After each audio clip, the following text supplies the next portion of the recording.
Hi, my name is Jakub Trasak, I'm Jimmy Ryan. How you doing?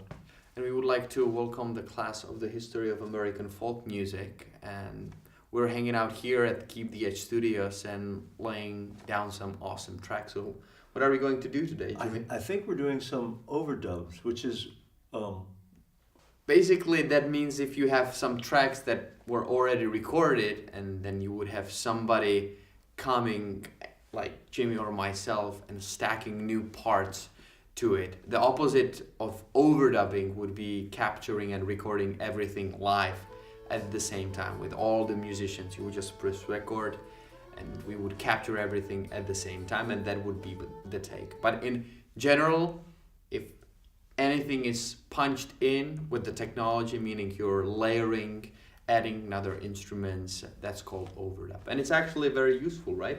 completely useful. Like, for example, today I can do two different instruments, in one day. I don't have to come back or nothing. But I get to play mandocello and mandolin on two songs.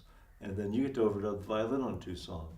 Exactly. So if there is a sparkle or if there is an idea to stack the voices, do different harmonies, it can work really well, really smooth. And the recording process itself gives us a lot of control. It's good to know the song, sort of get in the groove, get in the vibe, but True.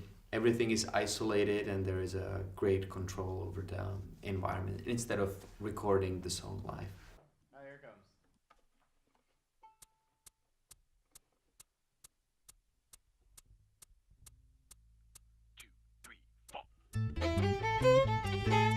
Can you punch me one more time because I have it? There are a lot of differences in studio recording and live recording, but it really boils down to what kind of style of music.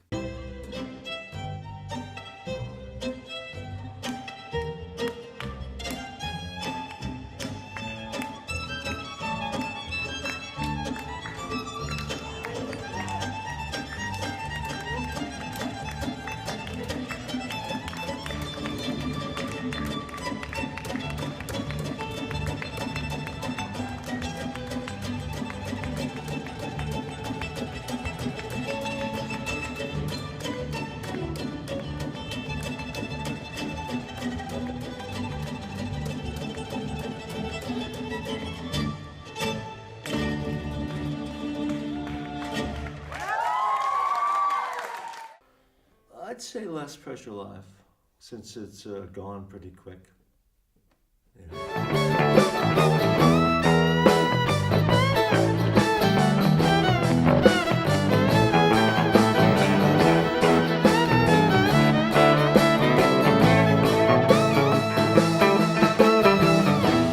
It's completely different in that you can usually you can take your time and experiment and just let stuff happen. It's a different kind of moment. They're both moments of now. They're both now. But when you're live, it's gone. And recording, obviously, it's not gone. So you can really tweak it and massage different parts into how you'd like it to be. It's a lot more relaxing and freewheeling than live. Although live is good too, because it's live.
like this, it's for me personally, it's very close to the live performance. I come home, I prepare the parts. We would be working with the producer. He would sort of steer it, gives us a suggestion, because this is a song that we haven't played or rehearsed together before. So this is creative process of an execution at the same time. So you have to sort of bring your A game. But I treat it as a live performance, although you have a flexibility to go back, maybe tweak and punch in things. It's true. I mean, you kind of get yourself down the rabbit hole sometimes trying to go for a certain idea at a certain situation that, you know, if you work too hard, you can't get it. But then if you kind of relax through your mind, as they say, it'll happen, or even not worse. You just never know. I mean, some people prepare very well. I tend to only prepare a little bit. Like, I'll listen and play through a couple times, and then I'll see what happens when I'm in this situation.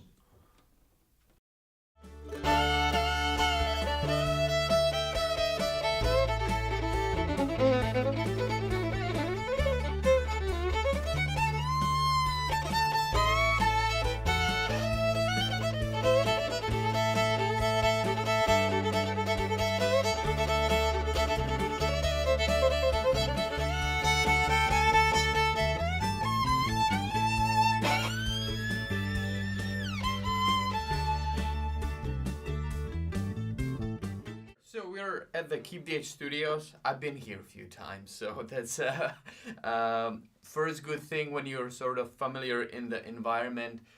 Right now, you have Keith Asack, the lead engineer, in the main room, and we work together a lot, so he knows that 2 microphones of this sort for this style of music that we will be recording today work really, really well.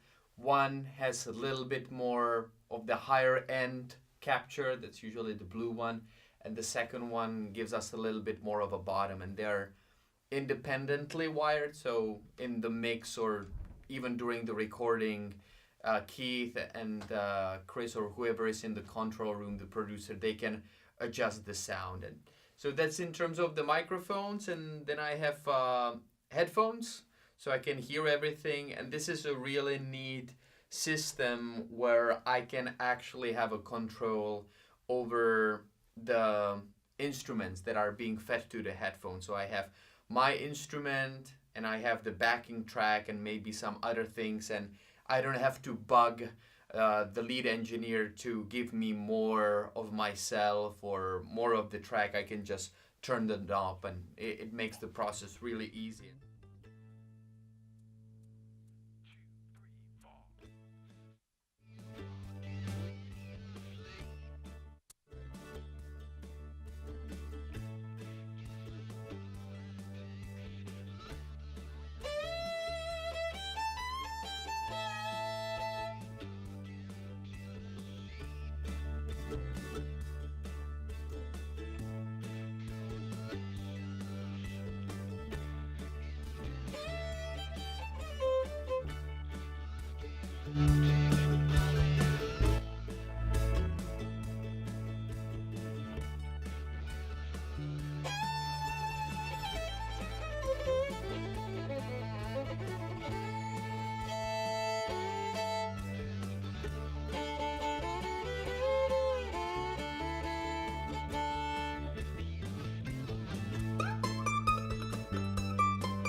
Sometimes I wonder if we have too many tracks.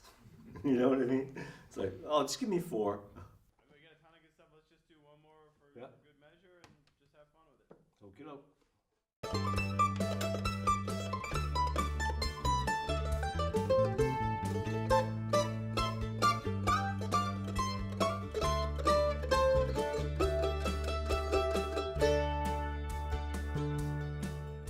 No thinking. I guess, yeah, how do you determine which parts to add up to make a good solo? It's very subjective, and I guess a lot of it's your gut, you know? The beauty of the overdub is you can actually play with yourself. A lot of people, Prince, all his records were him, just overdubbing him, then overdubbing himself some more. Yeah, that's amazing. It's really, in my experience in the studio work, it's really interesting what the context of the music it is and how it is recorded. For example, I had a bluegrass session here, and it was done in a way that the upright bass, the guitar, the mandolin, and the banjo were recorded all at once in the same room, and we recorded 2 click tracks. So the musicians would hear a steady beat in the headphones, how fast I wanted the song. And I was overdubbing vocals and violin as sort of a scratch tracks, as a guide tracks, but they were in a separate room. So I had total control of taking the vocals and violin later out and just doing a nice clean track.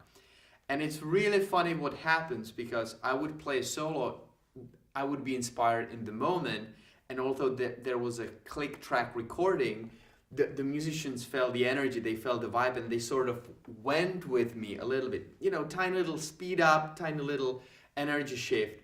And then we picked the track, we picked the track, we were really happy with it, and then a couple weeks later I decided to do the final take on the violin and of the vocals, and I had a really hard time actually fitting it in, because you're like, what's happening there? And that's right. that's what we have had to sort of realize, is that the live recording still has its beauty. And What was I thinking then? You know, yes. that now. Yeah. It's tough, you know. So it really depends on the genre of music. On the other hand, 99% of the music that we hear today on the radio, in the pop charts, that has been done over periods of months in a multiple location. So it's locked into the grid, and it's much more rigid in that sense. Today it's actually really fast. When I started to work in the recording sessions in the studios, it was very expensive, and the process was very long. Even though there was a technology how to punch in, we were recording into tapes, so it took a person operating the tape that we would capture the music to, and it was much more challenging. And doing a solo tracks was, you know, very, very, very difficult. Right now it's a software. Like the phones are now fast enough that you can do similar things. People make records on the phones now. Yeah, that's how it was advanced, and you can just see the wavelength. You can shrink it.